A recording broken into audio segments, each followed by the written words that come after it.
Meus amigos, o SBT acabou de morrer de vez. O SBT virou SPT e o pior aconteceu. Após eles dar visibilidade para Lula, Xandão e também alguns que estão envolvidos, Tarcísio, entre outros, a estreia do SBT News foi realmente um desastre. E o pior, Zezé de Camargo lavou a alma dos brasileiros e o SBT está à beira do cancelamento. E mais, pros canhotos que já estavam comemorando vitória achando que tinha ganhado no grito, segura essa porque o balde de água fria chegou. O Trump fez uma jogada de mestre, fria, calculada e cirúrgica, e encurralou Lula e Moraes de um jeito que ninguém esperava. Gente, o que eu vou mostrar aqui nesse vídeo vai te deixar de boca aberta. No meio de tantas especulações, versões plantadas e narrativas fabricadas, a verdade apareceu. E quando ela apareceu, abalou o Globo, o SBT, desesperou a esquerda e colocou Moraes e Lula contra a parede. Não foi por acaso, não foi improviso, foi estratégia, foi pressão, foi jogo grande. Então segura aí porque o que eu vou te mostrar que realmente mudou o tabuleiro. Eu vou te mostrar as 5 exigências de Trump para tirar Moraes da Magnística. E pode ter certeza que você vai ficar de boca aberta. E vou te mostrar também Zezé de Camargo lavando a alma dos brasileiros após SBT virar SPT. Então antes de continuar, por favor, já taca o like para esse vídeo, reaja com força, compartilha ele e se inscreva aqui no canal ativando o sininho das notificações. Então já deixa o teu joinha e bora começando a reagir ao vídeo de Zezé de Camargo e ao cancelamento do SBT. Hoje é segunda-feira, domingo para segunda-feira, né? São uma hora da manhã. E eu estou aqui, todo mundo sabe que eu tenho um especial no SBT. Agora é dia 17, né? Gravado já, com participação do Alexandre Pires, da Paula Fernandes, enfim. Mas eu vi o que aconteceu no SBT nos últimos dias, né? Inauguração do SBT News. E juro por Deus que isso não faz parte do meu pensamento. Não tem nada contra ninguém. Eu peço que o Brasil se saia da melhor maneira possível. Torço pro povo brasileiro porque eu vivo e dependo do povo brasileiro. Mas diante da situação que eu vi no SBT, das pessoas mudando totalmente a maneira de pensar, principalmente das filhas do Silvio Santos, pensando totalmente diferente do que o pai pensava. E uma coisa que eu sempre disse na minha vida: filho que não honra pai e mãe, para mim não existe. Então eu só queria dizer uma coisa para vocês. SBT custou caro para mim, tempo, serviço, tudo. Mas se puderem, não precisam passar pôr no ar o meu especial. Não quero participar disso. A maneira que vocês pensam, para mim, não condiz com grande parte do povo brasileiro. Eu não quero decepcionar as pessoas que acham que eu penso diferente. Então, se vocês puderem fazer um favor para mim, tire o meu especial do ar. Que pancada! Para quem acha que a fala do Zezé de Camargo detonou o SBT, não sabe o tamanho do prejuízo que eles estão tomando. E eu vou te mostrar agora. Antes, eu só vou pedir para você deixar a curtida nesse vídeo e comentar aí com a bandeirinha do Brasil se você é fora Lula, fora Moraes, e fica aí a prova de que a nossa união faz toda a diferença. O SBT News estreia hoje, 15 de dezembro, segunda-feira. Aquele que era o sonho do Silvio Santos acabou virando um pesadelo para a emissora. Isso porque no lançamento nós assistimos um verdadeiro show de horrores. A Patrícia Abravanel abraçando Janja, Lula, o Tarcísio aplaudindo Alexandre de Moraes. Nossa Senhora. A decepção foi muito grande porque o SBT vinha ganhando um público cristão, conservador, de direita.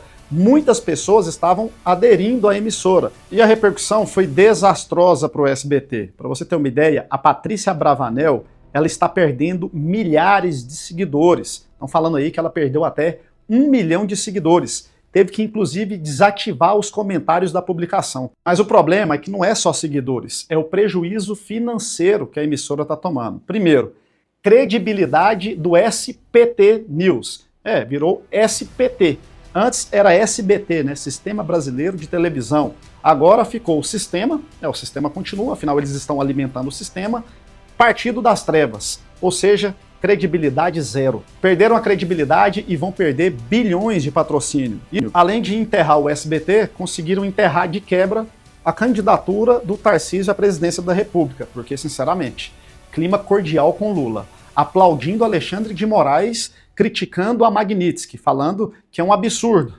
Ô Tarcísio, esse cara que você está aplaudindo está matando o cara que te colocou na cadeira de governador de São Paulo. Você está aplaudindo ele? Sinceramente, já era para você presidência da República. Isso porque um recado fica muito claro.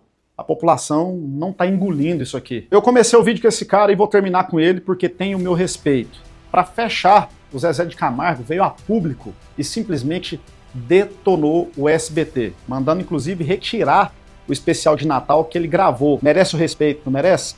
Zezé de Camargo, parabéns. E agora é o seguinte, vamos deixar a Patrícia Bravanel com os 13 milhões que ela gosta do número 13, né? E vamos levantar desse cara aqui, ó. Tem de cantar pra caramba, de ser um baita artista, é um baita ser humano. Tá entendendo o que tá acontecendo no Brasil. Meus amigos, realmente as filhas de Silvio Santos conseguiu jogar o SBT dentro da cova de vez. E agora eu quero mostrar pra vocês o porquê que Trump realmente fez uma jogada de mestre, uma jogada de xadrez para dar o checkmate em Lula e também encurralar Xandão. Que ninguém te contou, que ninguém te explicou, eu vou te mostrar agora, porque Trump impôs exigências, colocou condições e travou o sistema e deixou Lula e Moraes encurralados. Se der bancada com Trump agora, vão direto pra prisão. Então, meus amigos, sem enrolação, porque o vídeo que a gente vai reagir agora é pesado.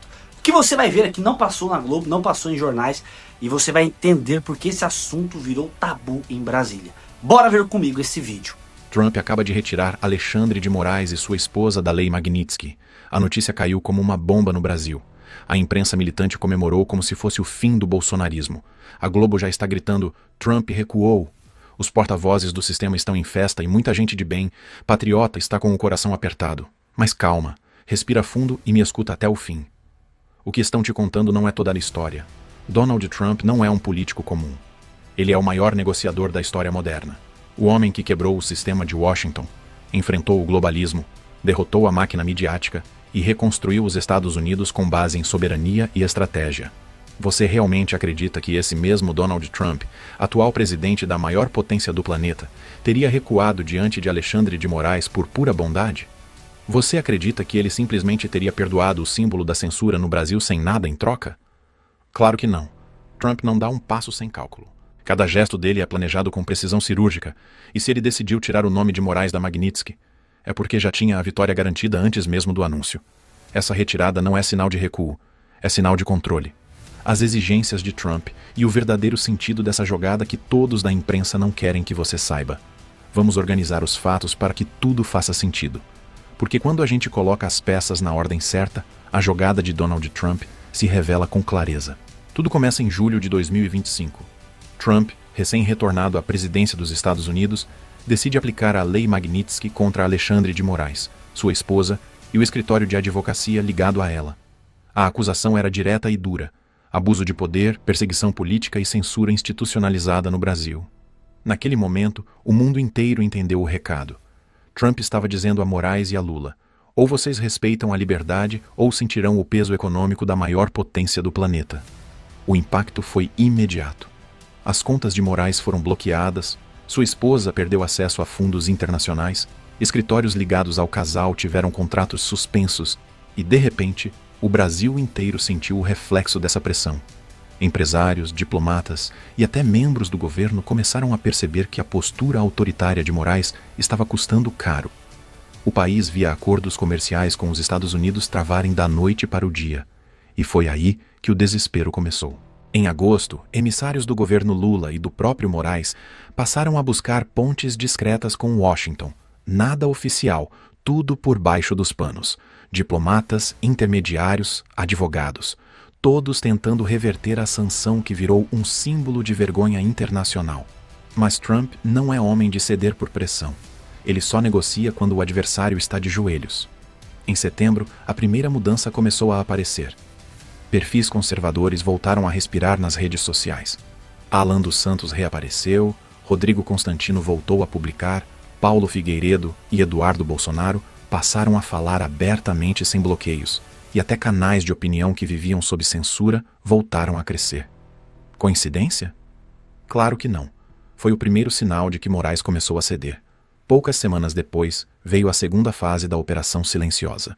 Em outubro, Lula enviou uma carta diplomática a Trump oferecendo o que o Brasil tinha de mais valioso. Segundo informações publicadas pela revista Oeste e confirmadas por fontes diplomáticas, o governo brasileiro prometeu abrir o setor de terras raras e minerais estratégicos para empresas norte-americanas, cancelar impostos sobre as Big Techs, colaborar no combate ao crime organizado internacional e, principalmente, rever as políticas de censura digital. Trump, que vem enfrentando uma disputa direta contra a China pelo controle de tecnologia e recursos estratégicos, viu nessa proposta uma mina de ouro. Lula entregou mais do que o combinado. Entregou o que Trump nunca pediu, mas aceitou com prazer. Era o sinal de que o governo brasileiro estava rendido à mesa da negociação. Em novembro, começaram as tratativas finais. Delegações discretas do Congresso brasileiro foram a Washington. Ao mesmo tempo, diplomatas americanos vinham observando com atenção o avanço do PL da dosimetria, projeto que reduz as penas dos presos políticos do 8 de janeiro. O Departamento de Estado acompanhava cada passo como se fosse um marcador de progresso.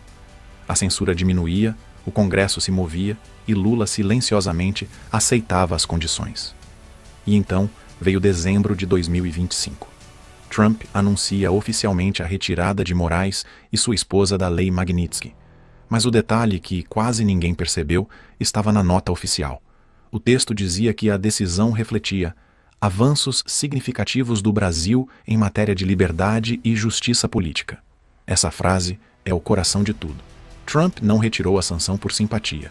Ele apenas recompensou temporariamente um comportamento, como faz um general quando o inimigo recua. E é aqui que entra a parte mais importante. Trump não retirou a Magnitsky de forma definitiva. Ele suspendeu a aplicação, condicionando tudo ao cumprimento de 5 exigências específicas. E se qualquer uma delas for descumprida, a Magnitsky volta, 100 vezes mais forte, como confirmou o próprio advogado de Trump. Cada evento dessa linha do tempo mostra que não houve recuo, houve domínio. Trump usou uma lei americana para enquadrar o sistema brasileiro. Fez do castigo uma ferramenta de negociação. Transformou a punição em controle. E agora, com Moraes fora da lista, mas preso a um acordo diplomático severo, começa a parte mais interessante. As 5 exigências secretas que garantiram essa retirada.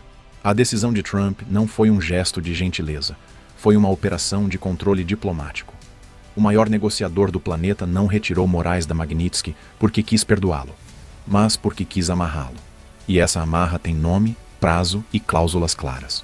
Trump impôs 5 exigências mínimas ao governo Lula e a Alexandre de Moraes. 5 condições que, se forem quebradas, trarão de volta as sanções. E dessa vez, com força redobrada. Vamos a elas. Primeira exigência: o fim da censura digital. Trump deixou claro que a liberdade de expressão é a base de qualquer relação diplomática com o Brasil. Moraes teria que encerrar imediatamente o bloqueio sistemático de vozes conservadoras, suspender perseguições a comunicadores e devolver espaço de fala aos brasileiros de direita. E foi o que começou a acontecer. Os perfis censurados reapareceram, os canais voltaram a crescer e o clima de medo nas redes começou a se dissipar. Trump exigiu, Moraes obedeceu. Segunda exigência: a libertação gradual dos presos políticos do 8 de janeiro. Essa foi uma das condições mais duras. Trump exigiu que o governo brasileiro promovesse uma revisão dos processos, a redução das penas e a soltura progressiva dos patriotas presos por se manifestarem. A Casa Branca, segundo fontes diplomáticas, vem acompanhando diretamente o avanço do PL da dosimetria no Congresso. O projeto é visto por Trump como o primeiro passo rumo à anistia total. E o recado foi simples: enquanto houver brasileiros presos por motivo político, não haverá normalidade entre os dois países. Terceira exigência: garantir a liberdade de Jair Bolsonaro até o fim de 2026. Essa foi uma cláusula inegociável. Trump fez questão de incluir a proteção jurídica e pessoal do maior líder da direita latino-americana. O advogado de Trump confirmou publicamente: o acordo só seria assinado se o Brasil garantisse que Bolsonaro não permaneceria preso até o fim do mandato de Lula. O motivo é simples. Quando Trump aplicou a Magnitsky em julho, ele justificou a sanção pela perseguição direta e injusta a Jair Bolsonaro.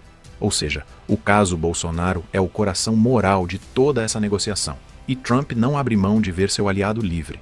Quarta exigência: o fim da cooperação do Brasil com a China em áreas de tecnologia e defesa. Trump não apenas combateu o comunismo ideológico, ele está travando uma guerra econômica contra o domínio chinês. No acordo, exigiu que o Brasil encerrasse parcerias de satélite e tecnologia militar com Pequim. E, em troca, permitiu a entrada de empresas norte-americanas, como a Starlink, de Elon Musk, para ocupar o espaço deixado pelos chineses. Essa movimentação não é apenas econômica, é geopolítica. Trump reposicionou o Brasil dentro do eixo de liberdade ocidental e isolou o Partido Comunista Chinês das decisões estratégicas do país. Quinta exigência: abertura das reservas de terras raras brasileiras para exploração por empresas americanas. Essa foi a exigência econômica central do acordo. As terras raras são a base para a fabricação de chips, baterias e armamentos modernos. Trump, sabendo que o Brasil é um dos países mais ricos nesse tipo de minério, condicionou a retirada de Moraes da Magnitsky à concessão direta desses recursos às indústrias norte-americanas. Foi um golpe certeiro contra o avanço chinês e uma vitória para a soberania ocidental. Essas 5 exigências formam o esqueleto da negociação, mas há uma sexta cláusula silenciosa que não foi escrita em papel, e sim gravada no olhar de Trump. Se vocês me enganarem, a Magnitsky volta, e desta vez, com tudo. O advogado pessoal de Trump já confirmou isso publicamente. A retirada foi condicional, não definitiva. Se Moraes ou Lula romperem qualquer ponto do acordo, o bloqueio financeiro retorna automaticamente, atingindo não apenas o ministro, mas todo o entorno político e empresarial que o protege. Ou seja, Trump não tirou Moraes da Magnitsky. Trump suspendeu a pena, como quem dá ao adversário uma última chance de se redimir. E quem entende estratégia sabe que esse é o movimento mais perigoso de todos. E aí, você concorda com as falas de Zezé de Camargo? Você concorda com o que ele fez, sair fora do SBT? Porque realmente o que as filhas de Silvio Santos fez é uma vergonha. E depois de tudo isso que você viu a respeito de Trump, isso foi recuo ou foi estratégia? Porque a retirada de Moraes da Magnitsky não limpou ninguém, apenas abriu um novo capítulo, muito mais perigoso para quem achava que estava seguro. O sistema sentiu, a Globo tremeu, o SBT nem se fala, e a esquerda se enrolou na própria narrativa, porque se Lula e Moraes der mancada com Trump e não cumprir aquilo que ele prometeu, realmente eles vão parar atrás das grades. O Brasil está sob pressão internacional e sem margem para erro. O jogo mudou e quem comemorou antes da hora quebrou a cara. Eu já te pergunto, você acredita mesmo que Trump fez uma jogada de mestre? Ou você acha que tudo isso ainda é só um começo de algo muito maior? Comenta aqui embaixo, deixa a tua opinião, deixa o teu like para esse vídeo para não ser enterrado. Se inscreva no canal, compartilhe esse vídeo, porque uma coisa é certa, essa história ainda está longe de acabar. Deus abençoe você, fique com Deus e até o próximo vídeo, se Deus quiser. Fui!